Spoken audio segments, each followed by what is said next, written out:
Welcome everyone to the Damage Report, the last day of the week. Thank God, the last day, as I said in the pre-show, of the last full week of the Trump administration. We have just days left to go. We'll see if they're good or if they're bad. He can still, like any one of these days, you know what? I was gonna say any day, but really it's Fridays. Fridays, they tend to dump big things thinking that people will forget about it. So, Brett Erlich is here. Hey, Brett Erlich, host of the Happy Half Hour. Are you too worried that this might be the day of the pardons? Nice attempt to save it, John. What am I, chopped liver? You're supposed to say, welcome. Can I get you a drink? No. Can I get you a coffee? Can I get you some Lucky Charms? Can I get you anything? John, how many feet off camera is a giant bowl of Lucky Charms? Show us. It's not a foot. It's not a foot. It's close to a foot. This desk is getting more and more full of stuff. I've added a second monitor again since I've given up on being able to see a co-host. I've got Trashy up here. I've got Lucky Charms. I cannot move for all the things on this desk. But anyway, I'm a little bit worried about that. We're gonna see if there's breaking news during the show. But first of all, give us a preview, Brett. What's going on the TYT network after this show? After this show, I don't know what's happening right after your show. Usually there's some kind of Twitch phenomenon named Jordan Ewell, but you might have to wait until, excuse you, people drag racing down my street. Jesus. You will have to wait an entire few more hours to see Jordan Ewell. It'll be John Idarola, Jordan Ewell, and Kenjamin Klippenstein. I've decided it's Kenjamin Klippenstein. I forgot that's who we had today. It is the most online power panel perhaps ever. Yeah. I'm the least online of a whole panel. That's weird. I genuinely don't know what to expect out of it. Just a bunch of like. Probably like how most people they came into the show and then they don't know what to expect for the rest because of how weird it's been. You all think that there was nothing else for us to lose as we go farther into the pandemic, but we're falling more apart. We're eating cereal, maybe on camera now. We'll see. I'd like to start eating cereal. You could, John. I'm wearing a shirt you gave me that is real nipple chafy. Sorry about that. I know. Don't run the 5K in it. You know, John, you get Christmas presents like this, as well as the Dwight, you ignorant whatever, that I have to hide whenever we do a Skype interview with a high-profile politician. Yeah, that's a good call. Anyway, so everyone look forward to that. Second hour is going to be Anna, Malaika Jabali, and Lance from the Surfs going into post game. So it's a really awesome power panel today. And then if you like deathmatch Thunderdome style showdowns, you're really going to enjoy Common Room tonight because it's Brett Erlich, who I hear is so handsome today. J.R. Jackson from the Young Turks, and then Marissa and Sophie from Damage Report. It's gonna be a no holds barred throwdown, but socially distanced. So that's awesome. What I love is that neither of them mentioned this to me. Yeah, my two left and right hand women are gonna be on the show, and they were just so coy about it, so casual, whatever. You know, we try to one up Brett and JR all the time. Anyway, definitely look forward to that. And you'll get to see two of the amazing women that help make this show what it is every single day. So that should be awesome. And you know what else is gonna be awesome, but less awesome? This show, which we're now about to launch into. We got a ton of news, updates on people being arrested for the Capitol violence. We've got Biden's rescue package. So we're gonna talk about that. We've got massive dumps. That should be fun. Biden's about to be impeached. And what is gonna be left of the White House by the time Biden gets in there? We'll have a little debate about that. But that said, thank you to everybody who's already here. Please hit the like button and share the stream if you haven't already so that people know we're live. And as we go through these stories, you can send us messages, tweets, super chats, and things like that, and we'll respond as we go. Oh, heads up to our tier 3 YouTube members. If you didn't get the live notification for the first monthly Q&A, it is now up on the channel. You can go view it. And if you have additional questions, you can post them in the comments and I will answer those. I know that not everybody can be there for the live thing, but I hope that you enjoy that first Q&A for our level 3 members. In any event, Brett, you ready to do this thing? You want to jump into some news? Yeah, and thanks Sparkle Dragon for the biddies. That's very nice, Sparkle Dragon, thank you. Okay, with that, let's talk about this. Sparkle. The last of the most high profile on camera attackers at the Capitol are slowly being found and being charged. And we've got one of the big ones. Peter Stager has been arrested at his home in Conway after reportedly beating a police officer with an American flag during the Capitol riot on January 6th. So if you don't remember this is one of the particular cases that we've talked about a good bit. Here's a bit of video showing you what actually happened. Sir, death is the only remedy for what's in that building. Including Peter Stager, charged with civil disorder for beating a Capitol police officer with a flagpole as he was dragged down the Capitol steps. Okay, so just to be clear as we go forward, for all the people, including Fox hosts that make $30 million a year, the idea that this wasn't an insurrection, that it just got out of hand a little bit, it wasn't a big deal. Nobody needs to be scared. That guy who tried to beat a cop to death with the American flag, he was saying beforehand, death is the only answer for what's in there. So we're gonna see some of these people still denying that this was everything that we saw that it was. But he has now been arrested. In his defense, he says that he didn't know the man he was hitting was a cop. He thought the person he was striking was Antifa, because you're allowed to murder Antifa. Also, it was a cop. And I want to show you just a little bit more video where the actual officer who was being hit describes what actually happened. It makes it pretty hard to maintain a belief that this guy didn't know he was beating a cop. Pulling my badge off my chest. They ripped my radio off my vest. Started pulling like ammunition magazines from their holder on my belt. And then some guys started getting a hold of my gun, and they were screaming out, kill him with his own gun. At that point, it was just like self-preservation. How do I survive this situation? And I thought about, using deadly force. I thought about shooting people. And then I just came to the conclusion that, if I was to do that, I might get a few, but I'm not going to take everybody, and they'll probably take my gun away from me. And that would definitely give them the justification that they were looking for to kill me. Okay, so that's terrifying. And again, that's the sort of cop's direct account that you are not going to see, I'm assuming, on Tucker Carlson. Makes it a little bit harder for him to pretend that it was just Antifa or they were just getting a little bit rowdy. Boys will be boys, whatever. Also, I love the cops, totally. Now I'm gonna forget about that cop that the people that I broadcast to were trying to murder after stripping him of all of his cop stuff. And then they pretend that they didn't know he was a cop. Anyway, we got more on this, Brett, but what do you think so far? It's just a question of priorities, and so many people's priorities are as far from achieving justice in America as they can conceivably be. All of them are, I hate to be cynical, but all personally motivated arguments of convenience to keep people exactly where they are and how they are.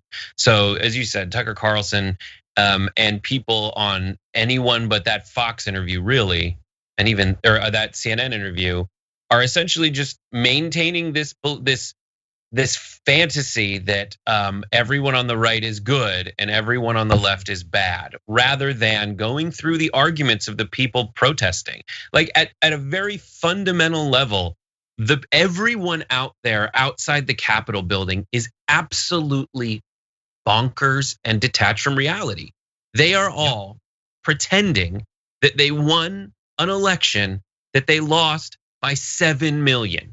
And then I tweeted that, someone's like, well, that's like saying you got the most passes in a football game. The Electoral College is like the points in the football game. Fine. Mm-hmm. The margin of victory in the Electoral College is the same landslide margin to the number that Trump said he won in a landslide by in 2016.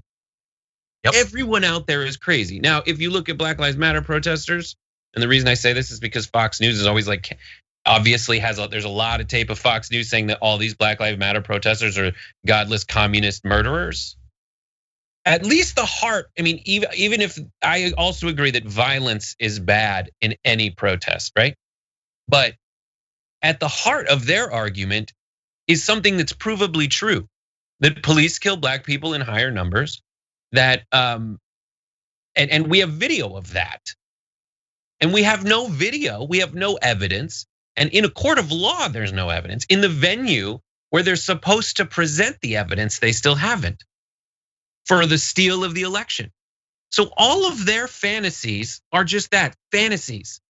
And they continue to crumble minute by minute as proven there. Their fantasy that this group of protesters is on the right is just against corruption. No, they're trying to, and that they support the police. No, they tried to beat the police to death. And even that police officer at the end was asked, of that very interview we just saw, was asked, what are your messages for the people that essentially stepped in to protect you from the folks in the crowd that were beating you? He said, thank you. But in all honesty, what the F were you doing there? 100%. Yeah, that's exactly what I was thinking. What are you doing there? You're there. And I talked to a friend of mine, her husband's a police officer, and they're passing that video around. And they're like, these folks are crazy. They hate the protesters. But that is just the good cops. Because as we discover, there are bad cops in there. And there's a great story right now going around from, I think, Mother Jones or BuzzFeed News, maybe they're citing each other, but pointing out that there's black cops that are saying, no, we knew that this was happening. Obviously we knew, and everyone ignored it. That folks in the on the right, these folks in the white supremacists in the police department have just been allowed to do whatever they want to do. And even in the people that I talk to, like, they still say, I'm more scared of the left-wing protesters. That's the thing. So if you want more information about the BuzzFeed article we were talking about, we have a video out from yesterday on it. But yeah, and that was going to be my follow-up question to you, because you know more cops than me. How many of these sorts of attacks do you have to have before they get that, like, the right is the ones who end up killing cops? Like, and I'm talking about like sovereign citizen ambushes and the people who are Boogaloo boys. Like, they want to kill cops. That's what they want to do. You know the answer to all that. The answer is it's because they kill cops. That's part of the two parts of that answer are, one, just this inherent white supremacist thing that we talk about nonstop on this network, rightly. This inherent, well, yeah, but like, I patrol these neighborhoods and it's all black people committing crimes. It's like, because you could patrol black neighborhoods, you patrol white neighborhoods, it's all white people committing crime. But they have that default where that guy looks like me, he's less likely to do something. But then also, like that police officer said, he's surrounded by a bunch of people with guns. The thing I'm terrified of is that the lesson we already learned about white supremacy, we know, but the specific lesson that these are armed people. And there's video, oh my God, we just saw armed people in the US Capitol. We saw armed people in Lansing. We saw them in is that the Capitol? Or is it Detroit? The capital of Michigan. We saw them there, there to kill Gretchen Whitmer. Yeah, like they've done it, and it is because they have guns. It is because they and it wasn't the first time. Because you start shooting, you're gonna die. And I hate the lesson that kind of implies that everyone who's protesting should have a bunch of guns. That's horrifying. The police don't want that either. And it's one of the big fears for the upcoming inauguration protests, although I think that those are probably a little bit lower now that there's like 20,000 National Guard troops there.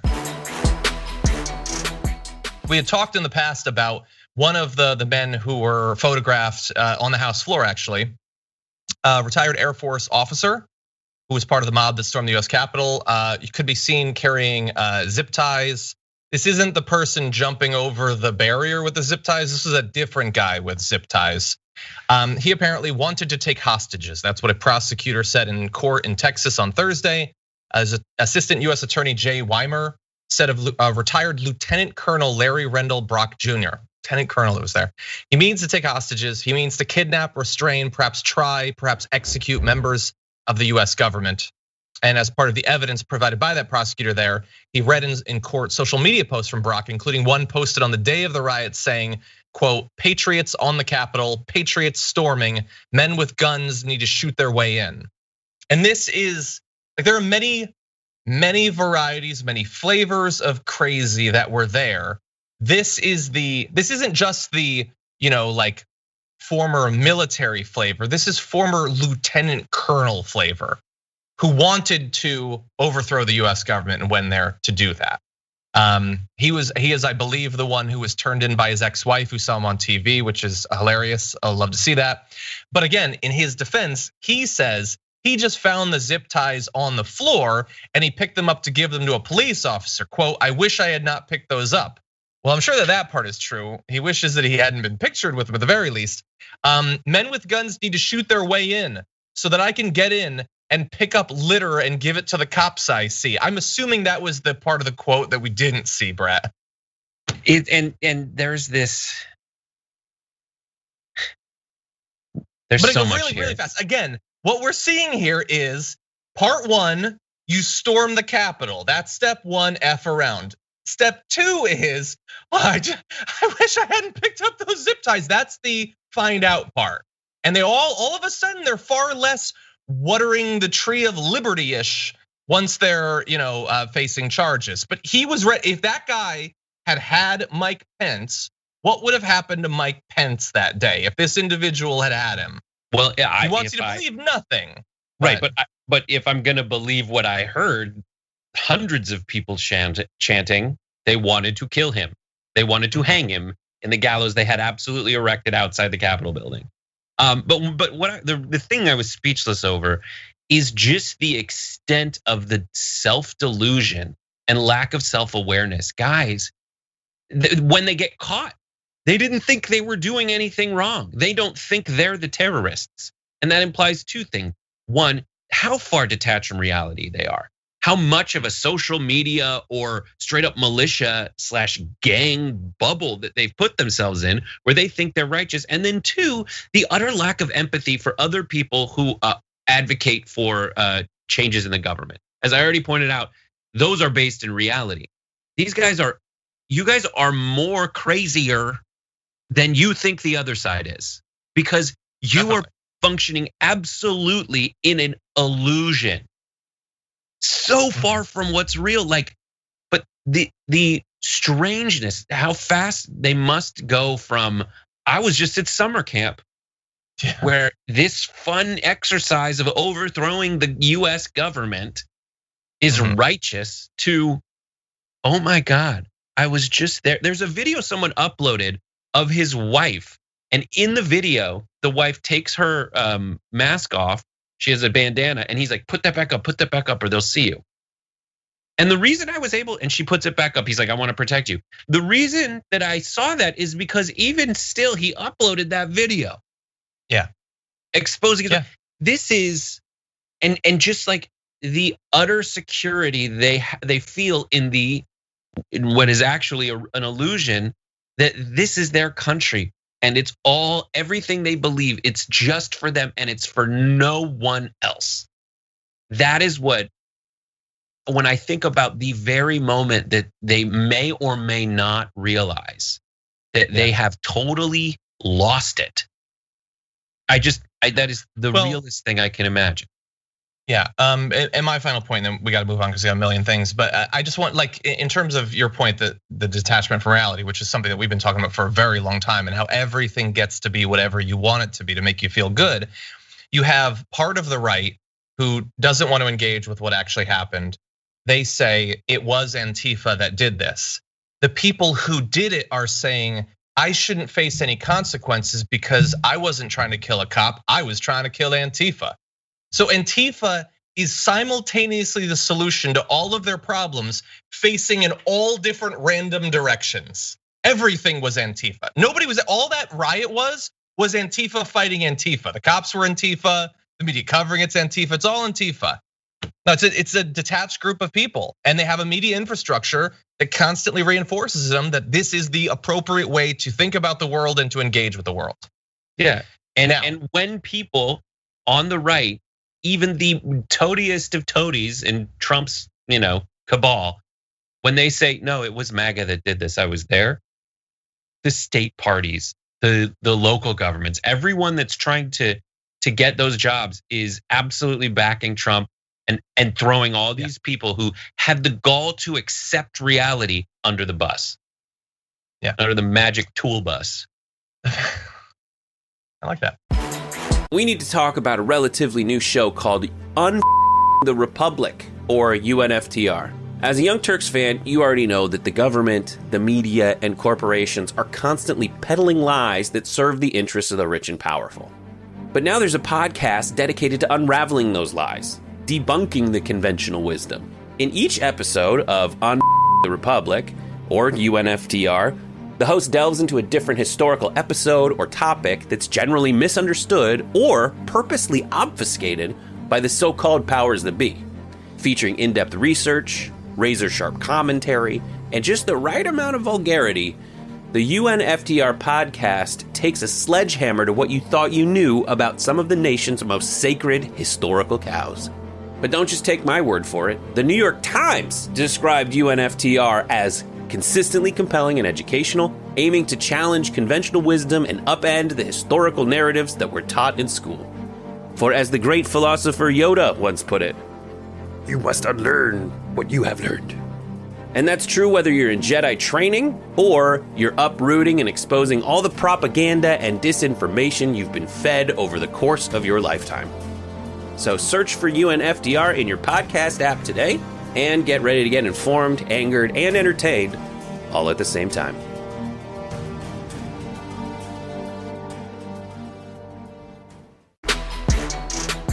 Joe Biden has announced some of the details of what he would like the next coronavirus stimulus bill to look like. Now remember, of course, this is his proposal. The Democratic Party in the House and the Senate is going to be obviously involved in this, but this is what he wants. Billed as the American Rescue Plan, the package augments many of the measures in Congress's historic $3 trillion coronavirus relief bill from last March and in the $900 billion legislation from December. His is at about $1.9 billion.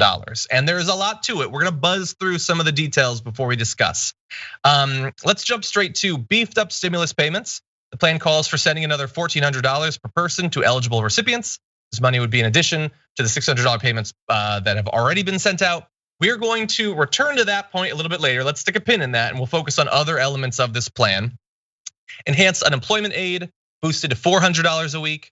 Rental assistance at $25 billion and an eviction moratorium. $5 billion set aside to help struggling renters pay their utility bills. $5 billion to help states and localities assist those at risk of experiencing homelessness. $15 billion in assistance for small businesses. You have $350 billion for aid for states and schools. It's one of the big things that was left out of the last package. And then additional benefits like extension of food stamp benefits, child care and child tax credits, tax credit extensions, restoration of emergency paid leave, and a lot of besides. And the details are all out there if you want specifics. But overall, it's a pretty big package. Like we said, we're gonna debate the direct payments in a little bit. But overall, Brett, it seems fairly substantial, especially in comparison to what Mitch McConnell was willing to let move through the Senate not too long ago. Yes, this is slightly bigger than what Trump said his package would include, but we never got any details on that. Yeah. So let's do it. Let's do it right now. And the $1.9 trillion is actually bigger than that because it piggybacks on the $600 that was already agreed to be given out. So all what we have here is pressure from the left and in both establishment and progressives to get something more is for the people, period. As the Republicans are currently saying, well, more than half of the Republicans in Congress are still saying like, wait, let's think about November 3rd, because that is the date of the biggest tragedy in America. You have people to the left, on the left, saying, well, let's think of from the entire time since we passed the CARES Act to make people whole. And yes, this doesn't make them absolutely whole. This, by some studies that I saw, they say that this kind of gives 83% of lost wages back, which is more than you would get from disability, essentially, by most disability or workers' comp kind of time off. So I like this bill, and I think they should do it. And I think they should do it tomorrow, the 20th. Yeah, it's probably gonna take till later tomorrow, but yeah, it's got a lot in it. But let me just say really quick, more stuff like this, and you don't need to unify with all the psychos. More stuff like this, and that same group, so half of the Republicans are voting for Trump insanity, and the other half are like, no, we're gonna certify the election, right? If you get everybody voting with the same, the at least non-completely detached and insane half of the Republican Party, and the Democrats who are pushing to make people whole with a like saying, no, we promised this, we are delivering, here you go. If the more we can do that, the more we don't need to unite with the psychos who are rallying right-wing militias to go overthrow the Capitol. Yeah, I agree. I think that right out the gate, this being one of the first big things they push for is, I think it's a good strategy. Can't be the only thing, but showing people that there is a direct one-to-one connection between replacing the outgoing government that didn't give a damn what happened to you last year with one that theoretically does is a good call. I would definitely push for that. One thing that I find a little bit frustrating is the plan does call for investing $20 billion in a national vaccination program, and the hiring of 100,000 public health workers for community health, places where people get that. My fear is that they are still, like, we've had a complete breakdown of the vaccination program. I don't know if you've been following it, Brett, but a lot of the states are now discarding the pre-guidelines. The federal government has discarded their own federal guidelines and come out with new ones because it was such a debacle. I think it was New York said that they're about to run out of vaccines. Like the states were sent a big amount, and then it was supposed to continually come out from there. They're about to run out. And then you have areas where they are sitting on stockpiles because they haven't figured out a way to actually give them out yet. I feel like this needs to be the national priority. And I feel like saying that should sound stupidly obvious, but doesn't. Like the fact that the Defense Production Act hasn't been invoked yet for vaccine production when states are literally running out of the vaccine seems crazy to me. And so I'm glad that there is money that's going into it. And I know that this isn't the only thing he's going to be doing when it comes to COVID, but this is the COVID focused rescue package. I feel like if you were gonna go big on that, this would be a great place to put it. I'm just concerned that there is not, like, Biden is obviously going to care more and prioritize vaccination more than Donald Trump does. Donald Trump doesn't give a damn what's happening right now, but I feel like they don't get that we are literally losing between 4,000 and 5,000 people every single day now. And it's just considered the most normal thing in the world. Like, it's barely even making the news anymore. I mean, yes, there's a lot of like linguistically fascinating things, and it's the most normal thing. That's how norms happen. It's sad. Mm-hmm. And that's something that I think we really need to wrap our mind around. Like right now, we are living through all that stuff that you learned about in history books about like significant historical events. This is one of them. And what's weird about significant historical events is, as much as like the movies are made afterwards about how harrowing it was every second of the day, like it just becomes normal. It just becomes normal because that's what a norm is. It's stuff that's just been happening for a while. This has been happening for a while, so you just grow to accept it. Like we, like T-Rexes, as human beings in Jurassic Park, our visual acuity is based on movement. So the more things stay the same, the less we like see it. And that's, we're just like, it's not getting that much worse. So we don't really completely accept it as being terrible, but wait, how much worse would it have to get? How much worse would it have to get? That sounds like a meh comment to Brett. That's not what I mean. Let's actually gauge for like 30 seconds. How would it have to be 10,000 before people get freaked out? Because I don't know about you, but people, at least in the area I live in, I know that that's not a way to form a worldview, don't seem freaked out. LA in particular, like I saw an article that estimates 1 out of 3 people in LA County have already been infected at some point with coronavirus. And obviously a lot are literally right now. And like people are 1/3 as visibly scared as they were when it was less than 1/3 as bad as it is now. Sorry if that sounded a bit, Bilbo-y, but you do the math. They're not freaked out enough. I mean, it's one of those, well, if you want to engage with it more, there's people like me, not to brag, who are just like, this is what I have to do and I'm gonna do it. You know, and there's people like you who are like, this is what I have to do and I'm gonna do it. The solution is simple for me, that's the problem. The solution is simple for me. I know that I stay home and I have a job I can do from home and I can go to the supermarket when I need to do it. For other people, it's not simple. They don't have a job. They have to stay home. Other people, it's, I don't believe anything. So they go out and they think it's all a hoax. Maybe they think they've already had it, so they go out. And then maybe those people are out there and folks who haven't had it yet look and say, well, they're out. I guess it's not so bad. I'm gonna go out. It's this weird, like, I forget what the name of the phenomenon is, but when you think, oh, someone's getting beat up on the street, someone's gonna take care of it. There's enough of us watching, and mob mentality, and no one does. Yeah. Actually, I've referenced that study before. It's one of the most fascinating things I think I've read.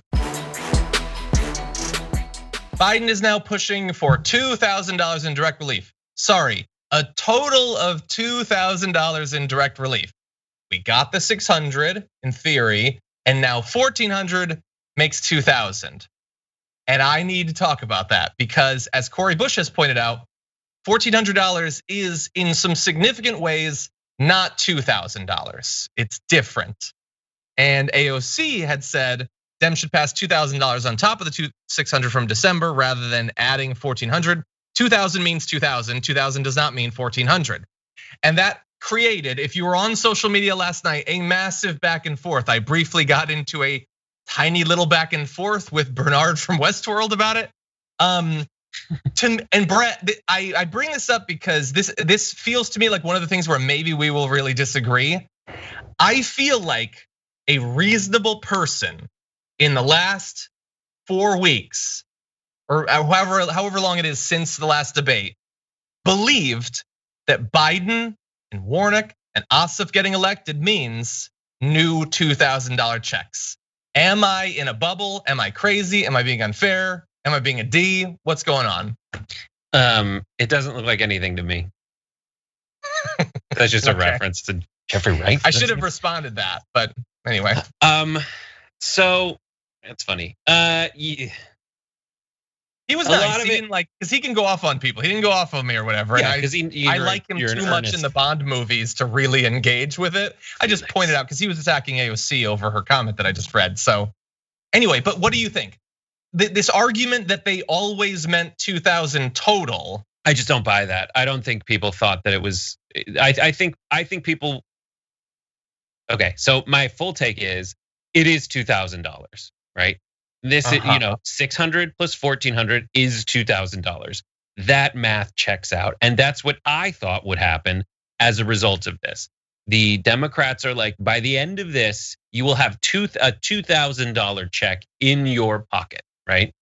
And that means through all of these negotiations, that $600 that was not enough, the Democrats were saying, we'll make you whole. You'll end up with $2,000 as a result of this behavior. So I think in my interpretation, what's happening, $1,400 plus $600 equals $2,000. That said, the rest of it is politics. The rest of it is, you still have one side arguing for giving money to people to make them whole in a time when there is a hole in their financial world, like a gaping hole, right? So I will say also, like, how much a month does that net out to, even if you gave the $2,000? That's the big question total. But do Democrats absolutely have to give you the $2,000? Only if Republicans step up and make them, because that's the only like post-election block of influencers that have anything to do with this. And they're not gonna do it. So they're saying 2,000 total. The debate was between 600 and 2,000. And in the end, this gives you 2,000. And I get that. I'm really trying not to be an a-hole. But I also saw the tweets and I listened to the speeches. Let's go to a couple different references and see what a reasonable person listening to this would think is gonna happen. We will be able to pass $2,000 stimulus checks for the people next week when we win these races in Georgia and get economic relief directly into the bank accounts of the American people who are suffering right now. By electing John and the Reverend, you can make an immediate difference in your own lives, the lives of the people all across this country, because their election will put an end to the block in Washington on that $2,000 stimulus check. That money that will go out the door immediately. Tell people who are in real trouble. That sounds to me like if a person's like, hey, should I vote? They're saying they're going to pass $2,000 stimulus checks immediately. And also, so look, so we've had a little back and forth. I get it. I would also say you just won control the Senate and the presidency. Just go bold. Like we haven't even started the process yet, and you're saying 1,400. You might end up with 1,400 because of how obstinate the Republicans are if you started at 2,000. But yeah, again, they're pre-negotiating with themselves before the negotiation starts. That's one problem. The other problem is, do you want the first big thing you do to be this discussion about what you really meant and if it's 1,400 or 2,000? Why not just do the 2,000? And plus, you just won. Show people that it matters. Plus, it's going to have been a month since the $600. Like we don't just need the money we should have had before. We are still suffering during all of this time. More people are losing their jobs. More people are losing their lives. That's still happening. How about you like de-prorate by giving us the 600 extra bucks for the extra month of suffering during the worst domestic crisis of our lives? I just think for all those reasons, this is such an unnecessary misstep, like before he's even inaugurated. I mean, I agree. That's why I said, like, if we backdate it for how much a month has it been since the beginning of this crisis? Like, I think that argument is a good argument. I just think that, and it's being made. I just don't understand what everybody's like so. I think you can both accept why they're saying $1,400 and advocate for $2,000. And I think that's what people are doing right now. What side am I on? Sure. I'm on the side of $2,000. It just makes more sense. Like that $600, if we're doing like that number's, it'll be a month, but that month was already even too late. You know, am I for an on? You know, when especially when folks, the high end of this negotiation is $2,000 a month recurring, according to John and Andrew Yang's basic income argument. But I just think for all the people who are like, why are we giving another government handout? I would point back to the beginning. The CARES Act was that largely, but for corporations. And that money's still ongoing and has been kind of re-upped. And this money for human beings hasn't. And it's more effective if you give money to individuals. They will return a higher percentage of that back into the economy immediately. And that immediately is even more operative now than before because we need to get through this time before everyone has been vaccinated. Like that, the immediately is important. And this will inject money into neighborhoods because that's where people live. Yes, exactly. And that's how they spend it. Not like, okay, we're gonna hire more people in one location. No, just get it in there, get it into people's pockets. Yeah. So I agree. I just think it's disingenuous to be like, it just makes absolute sense to me why they said $1,400 from a like mathematical. Well, we already paid $6. What's the remainder? $1,400. From a political standpoint, it still makes sense to do $1,400. But why not say we're gonna give you $200? We're gonna give you $200 because 2,000 minus the 600 minus the 1,200 you got a year ago. Like you could keep doing that. Like they were saying they were saying 2,000 after the 600 was passed. It wasn't just in the run up to the 600. They were still saying it after the 600 was out the door. That's just anyway. I don't want to. We got to move on. We got a million other things to talk about. We disagree. You're wrong. Okay. Anyway, I miss you, Brett. We need to hang out. It's been so long. You want to know how petty members of the Trump family is? This is how petty they are. Since September 2017, the federal government has been spending $3,000 a month, more than $100,000 in total, to rent a basement studio with a bathroom from a neighbor of the Kushner family. Now, why would they spend all that money for this basement studio? Well, 2 law enforcement officials said the bathrooms inside the Trump and Kushner home were declared off limits to the people protecting them from the beginning. So Secret Service couldn't use their bathrooms. One official did not know the reason for this restriction, although I could come up with 1 or 2 that I think might be in their minds. While the other said it was instigated by the couple, because of course it was. Both spoke of the condition of anonymity because, Trump's. Instructed not to use any of the half dozen bathrooms inside the couple's house. The Secret Service detail assigned to Ivanka Trump and Jared Kushner spent months searching for another one. They had a porta potty for a while, as well as literally using the bathrooms at the former home of Barack Obama and Mike Pence, which weren't even close by. One law enforcement official said, "It's the first time I ever heard of a Secret Service detail having to go to these extremes to find a bathroom." So, we don't know exactly why they couldn't use it, except Brett, I feel like we know exactly why Ivanka Trump and Jared Kushner didn't want to give up one of their 6 bathrooms temporarily to the people who are literally trained to take a bullet for them. They wouldn't let them take a number 2. They were gonna take a bullet for them. There it is. I just want to point out that the SS in the lower third is Secret Service because Ivanka will allow the SS from Nazi Germany whenever, just come on in. I didn't see that before. I know they're Jewish. I don't think that's absolutely true. So Ryan, wow. That's how friendly I am with John. I call him by my brother's name. So John, I worked with a guy. We'll talk about that at some point. Whenever he would get mad at me, he'd go, "Craig," and that's his brother's name. And I'm like, "Oh, Mark, oh, you really hate me right now." Oh God. Oh God, can I needlessly, for the people who click on this video to learn about politics, can I needlessly own myself? At some point in elementary school, I was taking a test and we're all focusing really hard and I had to ask a question. So I raised my hand and said, "Hey mom." Yep, that happened. It's the worst. Oh man, anyways, okay, and so I've never forgotten it. Anyway, John, yeah. I remember, talk about this later. So John, why do you think it is the reason that Ivanka won't let them use the toy? There is only one explanation, and it's they don't want the peasants pooping near them. Oh, no, that's not it. There's 2 reasons. There's another?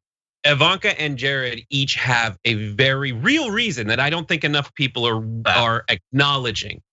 The reason that they won't let the Secret Service take a duty in the toilets is because Ivanka's poops are so atomic that there's always a smell from her atomic poops. So this happened. This is from the very beginning because they tried cleaning the toilets with air freshener. They got the poopery, they got the plug-ins, and still, John, her poops are so world-ending. It's like a mushroom cloud of mushroom and pepperoni, you can hear it from right by the vice president's house. That's why they send them away. So that's Ivanka's reason. It's because she makes it smell so bad. Jared's reason's different. Jared has this very rare condition psychologically where each time he poops, he needs to put a little in each toilet. So he'll squeeze out. He'll squeeze out a little in the first one. Does he have a perfect reticulating thing that can pinch off whenever he wants? Is that what you're saying? Recticulating, it's actually called. And so he'll do a little bit and get up, scurry, and that's why he can't have the SS there, the Secret Service there. He has to catch him mid scurry. Well, he just needs to know that the toilets are open. He needs to know that they're open because what's he gonna do? Poop in one toilet each time he goes to the bathroom? No, it's Jared. He's a little bit, and that's the sound he makes. And he gets and scurries to another toilet. That's why he can't let them do it. And it's actually selfish of the Secret Service. Mm-hmm. That's one thing. That's one way I would. What it is. Well, yeah, well, it's selfish. And a good American. And that's one way I like to describe all people who would give their life for someone else. Selfish. It's selfish of the Secret Service. The secret they need to keep is his pantoiletalism. He needs to poop. You know how there's a chicken in every pot? Yeah. There's last night's chicken in every pot for there's a perfectly spherical chicken in every pot. Blah. Okay, almost took my earbud out for a little bit there. I think that's good. I think we covered that news about the first family. Donald Trump has been impeached twice. Once for trying to coordinate with a foreign country to manipulate our presidential election. The second for trying to overthrow our election by sending an armed mob into the Capitol. These are very serious crimes. They're not his only crimes they could have been impeached for. They're not even necessarily the two out of the top two that I would have impeached him for, but they were significant. Biden, on the other hand, might be impeached for, I don't know, whatever, because now we've got new Congresswoman Marjorie Taylor Greene, who has rubbed her brain cells together and come up with this. On January 21st, the first full day of the Biden administration, she's going to impeach him. For what? Well, there's video. We're not playing it for you because I like my audience. So here's what she had to say. I would like to announce on behalf of the American people, we have to make sure, so I'm reading her quote. You have to imagine that there's a bunch of Q paraphernalia behind me. But anyway, we have to make sure our leaders are held accountable. We cannot have a president of the United States who's willing to abuse the power of the office of the presidency and be easily bought off by foreign governments, foreign Chinese energy companies, Ukrainian energy companies, so blah, blah, blah. So she believes a whole bunch of nonsense. But what's interesting about the nonsense, Brett, is that she doesn't think that they should be able to convict Trump after he's president anymore, but she's trying to impeach Biden for things he did years ago as vice president. So she's slightly undercutting that argument there. But anyway, Marjorie Taylor Greene, we're trying to immediately impeach him for whatever. What do you think? He's inaugurated on the 20th. Why wait? He's on the 20th. You're wasting taxpayer time and money by waiting a whole 12 hours. He's inaugurated at noon. Snap, snap. Get to it. Noon on the 20th. Do it right now. You left out like a lot of the bonkers stuff that she said. Her argument for this after her nonsense goesies backsies, but no goesies forwardsies argument is that she touched blue. Make it true. Like that is how she's arguing. And constitutionally, that's her argument. But her argument is, she goes on to say something like, "It is insane to it. I shudder to think that there are people who are so disillusioned with our country that they would be so afraid of a Biden presidency that they would storm the Capitol and commit violence." Mm-hmm. That's her argument. Is that not? These people are unhinged because I am currently fanning flames of a BS, jeopardized election security argument that's already been disproven in all 50 states and by the Congress. It's nothing about that. It's all about they're nervous about Biden because of something with a laptop in Burisma. Yeah. And then even that argument itself is like, well, Donald, if you're talking about nepotism, selling people out, like Ivanka, you're doing business. She secured a bunch of patents in China. You've got Jared going around negotiating all your Middle East stuff. Like it's all in the family there. What's your argument? Mm-hmm. Yeah, and look, I know that some people were saying in advance of Trump being impeached for a second time, well, this is gonna set a precedent where they're just gonna impeach for everything. I don't know why impeaching for inspiring a violent insurrection now opens up the gates for everything. But I want to reassure you, if you actually believe that, they were going to do this no matter what. Like, she believes that satanic pedophiles eat children and drink their blood so that they can absorb their life force. She's not bound by reason. It wasn't like, well, if they were more polite to Trump, I would have engaged in a good faith effort to legislate with President Biden. No, they are bringing conspiracy theorists directly into government. It's no longer like the Republicans in government have to go on Fox News and like reassure everyone that they believe the conspiracy theories. They're choosing in primaries based on how crazy these people are. They're going to try to impeach Biden every day for whatever. It doesn't matter. Nothing Biden does or doesn't do is going to affect that. So like we unfortunately have to deal with her because she's a congresswoman right now, but don't allow your evaluations of the utility of providing legal or political consequences for anti-democratic behavior to be affected by what might or might not be done by people who are literally amongst the craziest individuals in our goddamn country. And yeah, like you said, if Q is the prophet, then this is a self-fulfilling prophecy. All the stuff that Q was saying is BS about like global cabals of pedophile demon people. But all that stuff he's saying about there being people in the government who will take arms against it and take down everyone. Well, Marjorie Taylor Greene and Lauren Boebert, those folks ended up in the government to quote, take down a cabal of pedophiles. It doesn't matter, the pedophiles don't exist. But you have people in there. Now that's the most scary thing.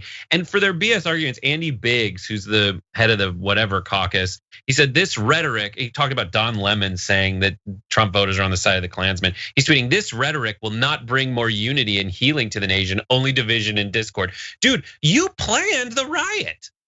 He's one of the three in the Congress who essentially planned this rally, which it had the intent of going to the Capitol building. Yeah. You did that. And talk about unity, you're not allowing the president of the United States to be elected democratically. You're looking for an autocrat. None of your arguments hold, none of them whatsoever. And they don't need to, yeah, they just wanna feel good, they wanna feel right, and they wanna have power. And it's nuts. Because it used to be you just had like the Ted Cruzes who were grifting and like, oh, that's what they're saying. I want to be the head of that. Josh Hawley, oh, that's what they're saying. I want to be their person in Congress who says they're advocating for it, but still never does anything for them, but just maintains power. But now you have actual crazies like Marjorie Taylor Greene and Lauren Boebert in freaking Congress advocating for themselves. Yeah, it's horrifying. Yeah, and who are definitely true believers. Hawley and Cruz, they'll say they believe whatever you want them to say they believe. But Marjorie Taylor Greene is just as crazy and just as dumb as she presents herself. She's got at least half of that in common with Louis Gohmert. In the closing days of the Trump presidency, I know a lot of people have concerns about what the state of the White House might be afterward. There are reports going around of Joe Biden spending tens of thousands of dollars to clean it out and all of that, considering that every single person who served in the White House had COVID at one point or another. But what about the actual furnishings and everything? There's some disturbing video going around. Take a look at this during the beginning of moving days.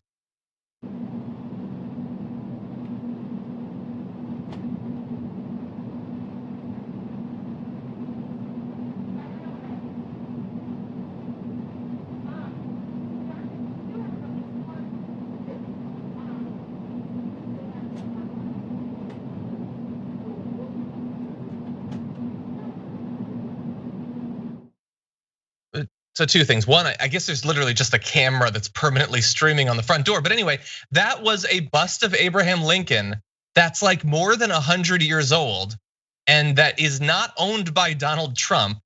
Now, we don't know exactly what's gonna happen to it, Brett. It is possible it's being sent to be cleaned or something, but I don't know what is going to happen. What's going to be left in that room, in those rooms? What might be added to those rooms last minute? I know that this is always a concern as transitions happen, and very often baseless conspiracy theories have sprung from it. But it's weird to see the Lincoln bust go out the front door. Well, obviously he's stealing it because Trump values keeping the union together and wants a symbol of that with him forever, as he tears the union apart and rebels against the Constitution of the United States to create some Trumptopia somewhere. My guess about this is when you take the Oval Office, you get to like pick the 5 things you want in it. And maybe this is one of those things that they're just gonna circulate out. Like there's no evidence of this. Like the thing of this meaning anything. There's 3 people taking it out. Maybe Trump doesn't want any reminders that there are like presidents who care about maintaining, the the sanctity of the Union and the Constitution. Maybe he wants that out of his face. Like maybe as he's saying like to people, don't show me any of the impeachment stuff. Don't mention Nixon's name. That's another rumor going around that if you mention Nixon, he just throws an even bigger tantrum. He doesn't want to see Abraham Lincoln. He doesn't want to hear the vowels O-I-N. He doesn't want to hear any of the vowels in Joe Biden's name. Doesn't want any of that. But my guess is this is probably either something that was somewhere in the White House that needs to be moved, but it, like many viral videos, it is a symbol of how people are feeling about what's happening in the world.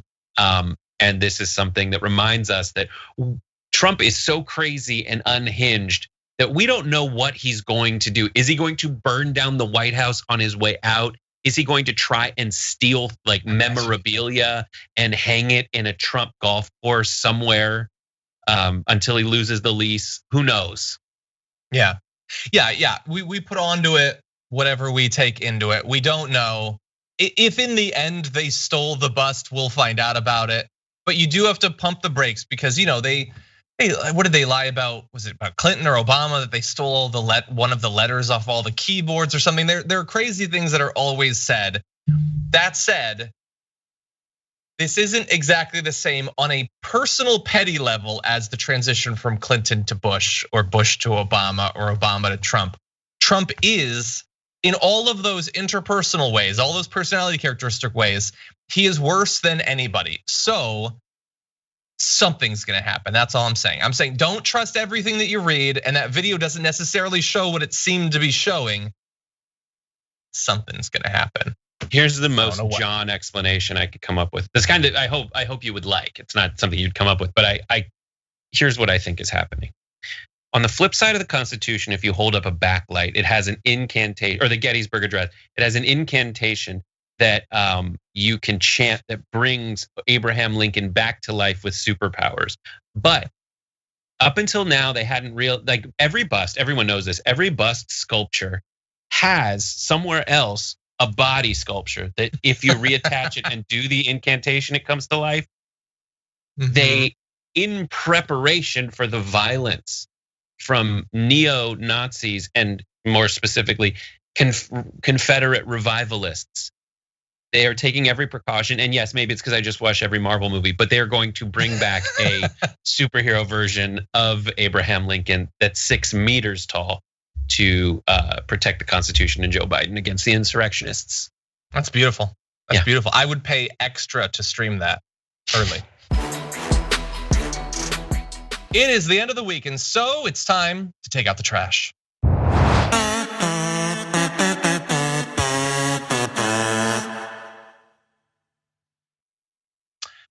I've got some garbage for you. My garbage person of the week is someone who my gut says, we don't have numbers on this. My gut says might be the person I've most often put in the trash. And this person, I try not to every time because I hate talking about this person because this person is not just awful. For every bit awful they are also being it purposefully in a very dishonest way. Like it's a thing that they're doing. So I don't like engaging with it. But sometimes the garbage stinks so bad you just have to get rid of it. And so my garbage is Tucker Carlson, seen here demonstrating, well, So he's trash and he's going in the garbage today. Why? Because he decided that in the wake of this horrible murderous violence at the Capitol, an event that could have led to any number of our elected representatives, mostly Democrats, but some Republicans as well, being killed, that if you were scared during that time, that you might be one of those in the Capitol building that were killed, he thinks that that's hilarious. And here he is attacking Representative Alexandria Ocasio-Cortez. Has happened. Therefore, you've got to hand the worst people in the world the keys to your life. See how that works? As if you needed more evidence that it's all about what's good for Sandy Cortez and her friends, and not about what's good for you because nobody cares about that. Watch her new position, her revised position on defunding the police. This is from the other day. Many of us nearly and narrowly escaped death. There were members of Capitol Police who were quite heroic. You know, we have many officers, and you know, there were also Black and brown officers that were confronting white supremacists and putting themselves not just to protect members, but they put themselves in harm's way. Narrowly escaped death. When the most harrowing thing you've done in life is pass freshman sociology at Boston University, every day is a brand new drama. Sandy's heart is still beating fast. But she likes the cops now, despite the fact they're white supremacists. What a difference a day makes. And Sandy Cortez is not alone. Congresswoman Ayanna Pressley. Okay, so look, it's not gonna come as a surprise to anyone in the audience that he's absolute garbage. And there's no standards for anything, let alone on Fox. But if there was any justice, if Fox cared at all about their reputation, his career should be done after that. A Congresswoman made a video about the fact that she was almost murdered, and he mocked her viciously, contemptuously, making up a name for her, because why not? Just call her whatever you want. Sandy. Mocking her in that way is insane. That was utterly insane, that entire thing. That's what a guy who makes like 30 million plus a year devoted his news hour to, was mocking a woman who was afraid that she might die. And we're gonna walk through a couple different aspects of this. But the overall thing here is there are few people in the country who do more work constantly on a daily basis to whip people into a frothing hatred of AOC. There are few people who have contributed as much to individualized hatred and desire for violence against her than Tucker Carlson. And so that's the first part of the grift. The second part is when people actually act on it, you then get to mock the people who narrowly escaped the mob that we have to assume loves everything that Tucker Carlson says. They mock her. She was very right to be afraid. We're finding out, obviously, as we knew at the time, Capitol rioters meant to capture and assassinate officials. That is what some of them wanted to do. And so he's mocking her for being thankful that the cops protected her, pretending that she's ever called for the complete annihilation of all cops, which is literally, obviously, and he knows, not a thing that she's ever called for. And he is saying now, by effect, that all of the cops who protected those individuals, led them away, the cop who was beaten to death, F them, because that wasn't a serious attack. A cop was just beaten to death by something that isn't serious. And he has said that since then. It was not an insurrection. This was not a big deal. There was nothing racist about this, nothing white supremacist about this. This was not a big deal. Sure, a cop got bludgeoned to death and other people died and dozens of cops were injured. And at any other point, he would use that to forget, you don't even have to think about this entire movement. But with her, no, totally fine. It's totally cool. And we're gonna point out a few other aspects of hypocrisy on this. But Brett, I've been talking for a long time. I want to let you get in. Sandy Cortez. That is insane that he calls her Sandy Cortez. So I have no idea where that came from. Benefit of the benefit of the doubt is she went by Sandy at one point and then was like, no, I want to be Alexandria again, which is my freaking name. And he wants to call her Sandy Cortez to dehumanize her and then which is a very like racist. No, you're not a person of color. You're Sandy. I would come up with a ridiculous, stupid name for Tucker Carlson, but his name is already a ridiculous, like bow tie that has a social security number name like Tucker. You've got to be kidding me. Swanson, bro, Tucker Carlson, and then also, you want to talk about complaining about not near-death experiences? Didn't you do a whole segment about how the New York Times was gonna dox you when they never did and never were going to? Yep, and you're like, and you did a whole segment, my family's in danger. I am gonna, and then people in his audience ended up doxing the reporter. Yeah, and he lied about the attack. He said that they broke down his door. People took photos of the door afterward. There was literally no damage. There was a protest. There were some people who were across the street from his house. That's what happened. And he pretended that this was the worst thing that has ever happened. But a literal band of crazy conspiracy theorists roaming through the halls, killing people. If you thought that was dangerous, well, then you're Sandy. And it's funny, why are you freaking out? The worst experience you've ever had was passing sociology. Yeah, AOC hasn't lived life on the rough streets Tucker Carlson has. He literally has spent his entire life wearing bow ties. And he's telling other people that they don't get to claim that their life is difficult. I have no doubt that as I'm saying this, AOC is receiving death threats and rape threats. It must be constant. Listen, and he's criticizing her. Tucker Carlson. Really fast. Wait, Tucker. Wait, hold on. One more second, Brett. One more thing about Tucker Carlson. I have, like, there are people who will go on Fox News to get the progressive message across. Bernie Sanders did. I get that. There are other people who claim that you can do the same thing on Tucker Carlson, and I have long disagreed with that. But like, this is who he is and what the show is. If you go on his show and it's not to talk about this, to attack him for this, to attack the constant racist like incitement to violence that his show is, there's no valid reason. This is who he is. This is what the show is. And it's not just him, and it's not just the writer that he had to jettison after we found out that he had spent literally years writing racist comments online. This is what his audience wants the show to be about. They tune in for a 1 hour hate against AOC and Ilhan Omar. They were transitioning to Ayanna Pressley. Ayanna Presley's husband has COVID now. Ayanna Presley is immunocompromised. She could die, her husband could die. We don't have the rest of the video for you, but I guarantee it wasn't sympathetic. He is there to give old white people license to hate black and brown people. That's all the show is. And to get them to continue to support a white supremacist fascist government with the occasional set dressing of, I say the ruling class once every 3 months. That's what the show is, and we all know that. Everyone in the audience knows that. Everyone has shows like this knows that. If you go on his show to chase clout, you are supporting that same racism, that same fascism. Just let's be very clear about that. That has been true for a very long time. But with every passing show that is this vile racist garbage, it becomes more and more undeniable. Sorry, Brett. No, I'm with you. Just the idea that he says like she's never had anything more harrowing than passing a sociology test, was she just was in a building that was invaded by terrorists who said they wanted to kill her. And she's always gotten those. But like for Tucker Carlson, I watched him make a joke about Antifa, and in his attempt to call everyone else elitist, he made like a Sag Harbor joke, which I didn't even get. I don't know what it is, but he made like an elitist joke about it. I don't know what that was.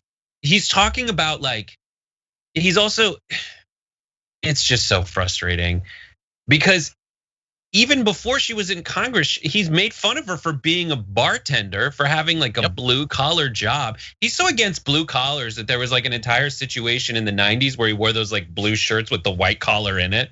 Like that's Tucker Carlson. He's that guy. She was he's a Swanson heir. He's a gajillionaire. He's been doing his show from his palace in the sky, pretending one of his to multiple palaces, pretending to be on your side. How can anyone watch Tucker Carlson, the floppy-haired, millionaire, and with HEIR at the end, and think that when he advocates for real people, he ever cared about real people? He doesn't.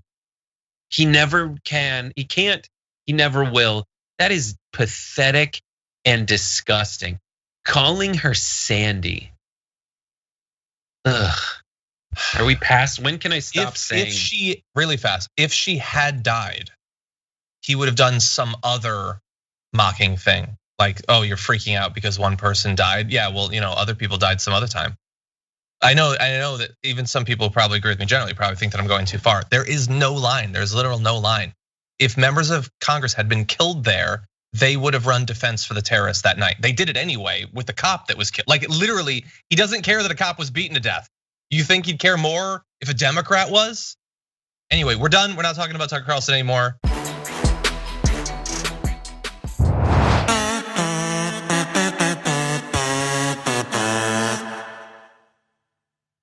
My garbage person is Tommy Tuberville. Tommy Tuberville is the former coach of the Auburn football team, which makes him the perfect candidate to become a senator in the United States. He did a recent interview with CBS 42, a local affiliate, where he said a lot of ridiculous things, and we'll get to the worst in a second. But here's the first thing he said. Well, we got the worst pandemic of my lifetime, and we're worried about impeaching the guy who's only gonna be there 7 more days. Hopefully they wake up and smell the roses. That's not what that saying is. And I've never heard this one, but I'm sure it's real. Wake up and smell the coffee. Smell the roses is when you enjoy things. I don't know why we're running this rabbit down the hole. It's not gonna go anywhere. And it's like, oh, what do you mean? What is your analysis on why this isn't gonna happen? Senator Tuberville. He said this: we probably could have a swearing in and inauguration later after we got this virus behind us a little bit. Again, we're talking about Washington, D.C., so essentially they're not gonna do it. No, we have an inauguration on the 20th because it's in the Constitution of the United States of America, you dumb, flaccid dilder. So we're gonna skip to the next graphic, number 4, that's like, this is from the 20th Amendment, Section 1 of the Constitution.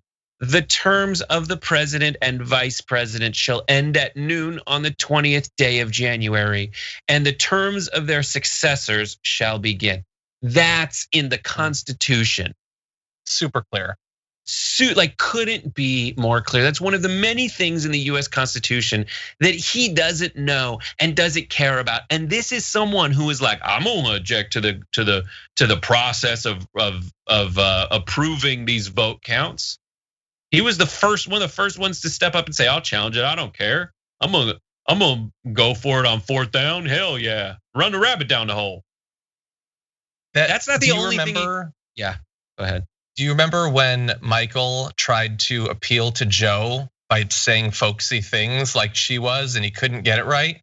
How many weird folksy analogies is he gonna stuff into one statement about how he hasn't read the Constitution? That's an office. You could have read it. It was an office.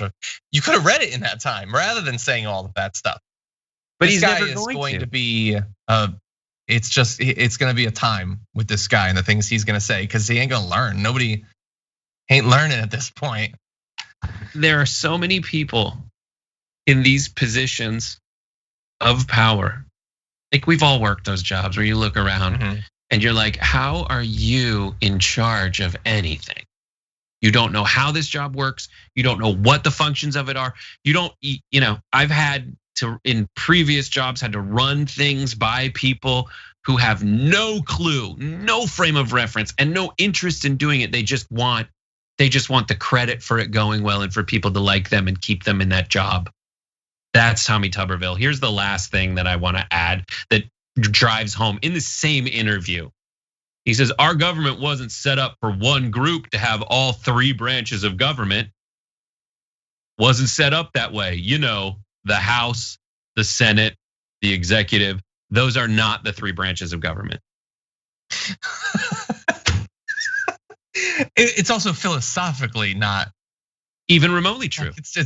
I mean, you could make a case like they preferred. No, but that's not the 3. The same thing happened with either Marjorie Taylor Greene or Lauren Boebert, the 2. They just ask every one of these what the branches of government they have. They have no clue what they actually are. They could get one of the amendments right, probably, and I could guess which one. And that's probably about it for knowledge of the Constitution. The 3 branches of government were set up to offset if those get taken over by the same party. And even then, he doesn't know anything, man.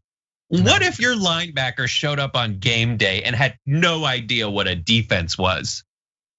Tommy, would you run that rabbit down the hole? Moron. And they don't care. They don't just someone being intelligent in general, let alone specifically about the Constitution or government or philosophy or whatever. They don't care if the people that they're putting in office are really, really, really, really dumb. And that's not good, I don't think. I think that generally being intelligent can be helpful when it comes to government. Anyway, very good garbage person, Brett. For our community garbage person, 23,000 of you voted on the community tab on the YouTube channel. And this week, we had our bottom 3 are very close. Our number 5 garbage person for the week at 10% of the vote are the maskless GOP Congress members for infecting their colleagues. That gives you an idea of how bad this is going to be. They get number 5. Number 4 and 3 tied, Jim Jordan and Mike Pence. Jim Jordan for continuing to perpetuate Trump's lies. Mike Pence for not invoking the 25th Amendment at 12%. Number 2, whoever wrote Trump on the back of a manatee. I think it was carved into the manatee at 25%. That's not the worst. Well, number 1 is Lauren Boebert at 41% for tweeting Pelosi's location during the siege. That is bad, and she's gonna get worse. If this is where she's starting, can you only imagine what conversations we're gonna be having about her in a year? I don't know, the person who carved Trump into the back of a manatee, that's pretty bad. I feel that deserves to be in there. Florida man versus Florida manatee. Oh, exactly. Yeah. Well, thank you to everybody who voted. Yeah. My manatee jokes are, someone might have confused it for Trump and just put a name tag on it. No. And don't say that. What? And a tattoo artist might have confused it for like someone who just wanted a Trump tattoo. Because that's, oh my God. I don't. If you want happiness, I know it's so bad, it's horrible. If you want to have a good day, go look at videos of manatees grazing. Do yourself a favor. It's just do that. Show. And they're it's very so cute. Sea cows. Yeah, sea cows. Well, Brett, thank you for all of that, minus a bit of the poop stuff, but thank you for all of that, Brett. Great to have you on as always, and I look forward to talking to you on our production meeting call in like 6 minutes. 3. Bye. Bye.